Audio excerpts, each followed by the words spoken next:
Be seen in me, number 454 in your hymns for worship. We'll sing all three verses. Let the beauty of Jesus be seen.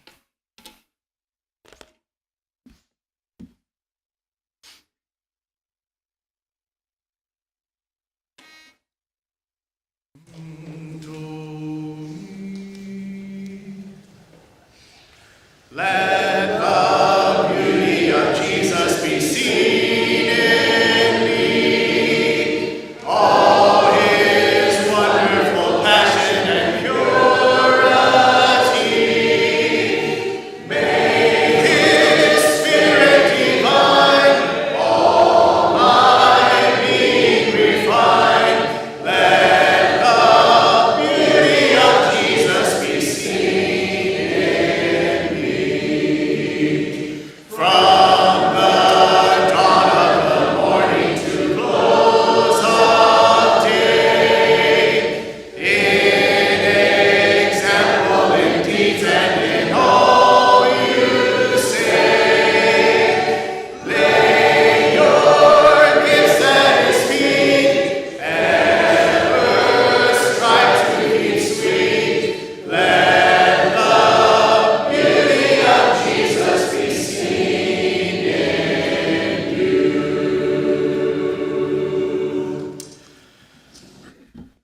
To our supplemental songbook, Softly So Softly, number 41. Softly So Softly, we'll sing both verses.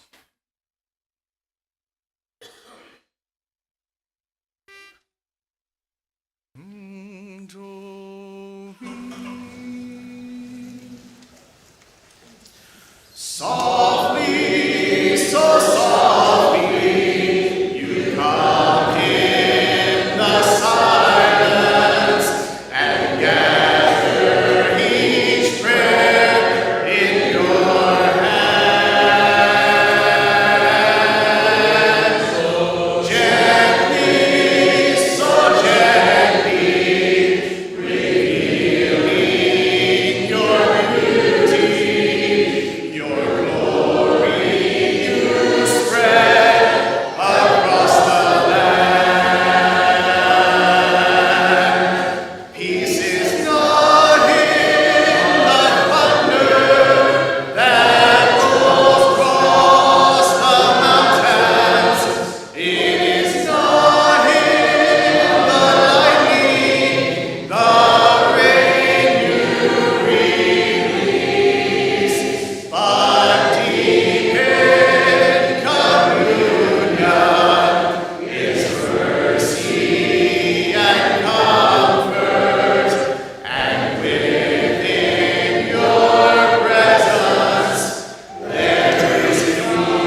Christ redeemed. Number 152 in your hymns for worship will be the song that we sing before we partake of the Lord's Supper.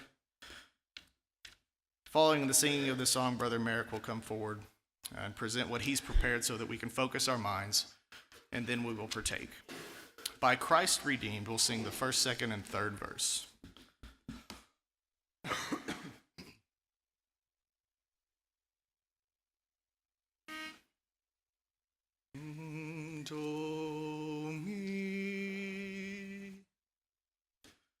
By Christ redeemed, in Christ restored, we keep the supper of the word, and show the death of our dear Lord, until He come. His body given in our stead is seen in this memorial bread, and as we drink, we see the blood until He come. And thus that dark betrayal night, with the last advent we unite. By one bright chain of loving pride, until He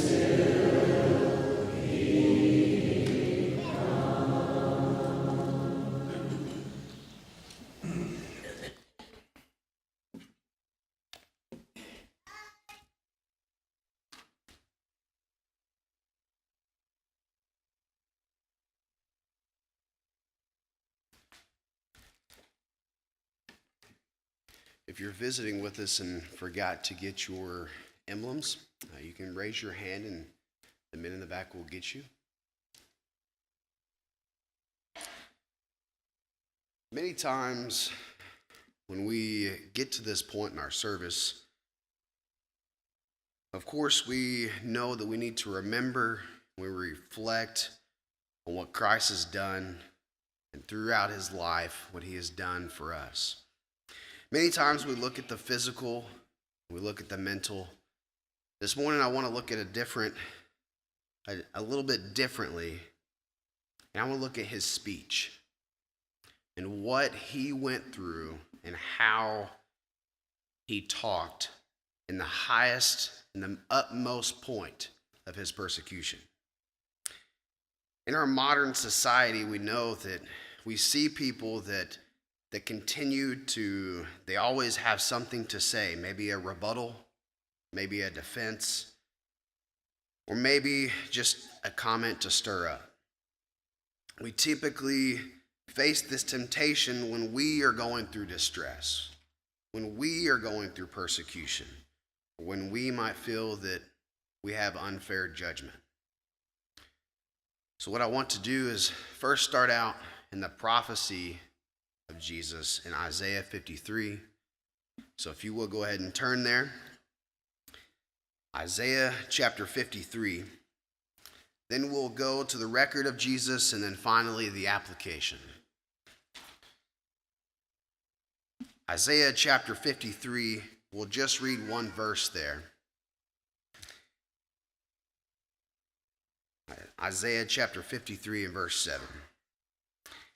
And he was oppressed, and he was afflicted, yet he opened not his mouth, like a lamb led to the slaughter, and like the sheep that before its shearers is silent.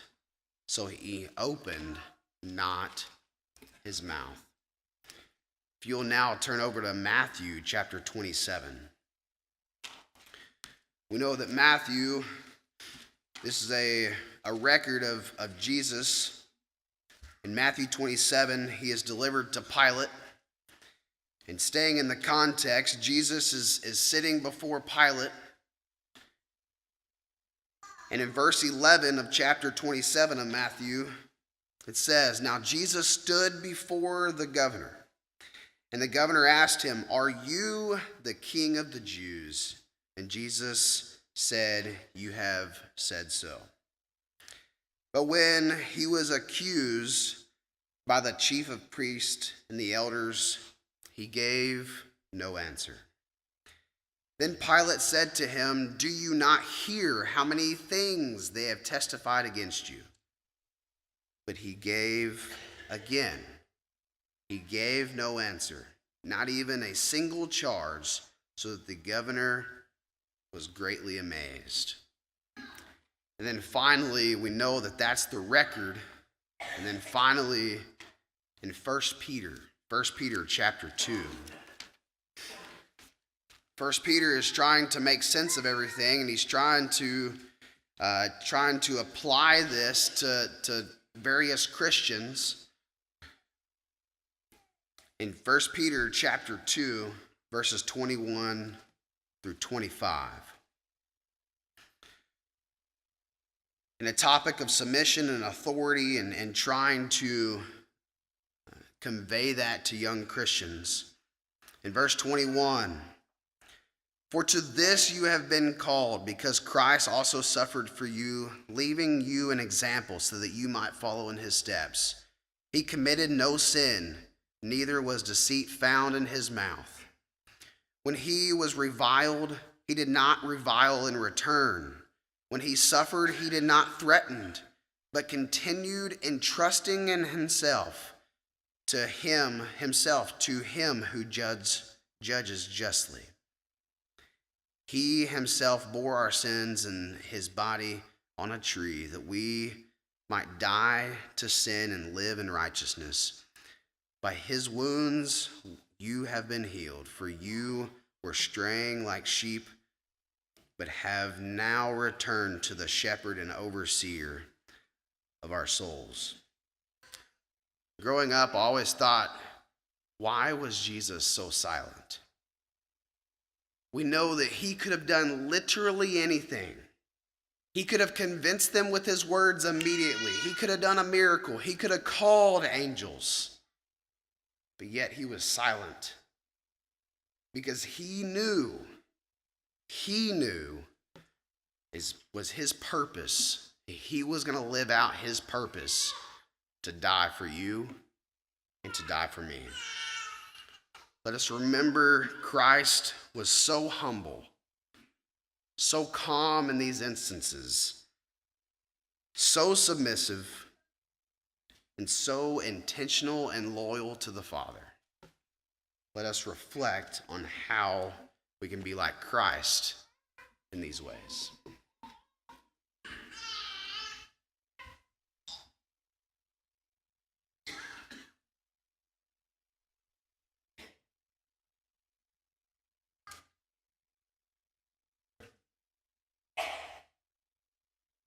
Heavenly Father,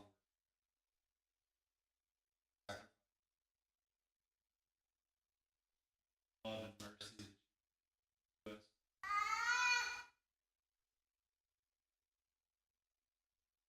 Mindful and sending your Son to us to do that. Sinners, salvation, Christ brings, but we're thankful to you.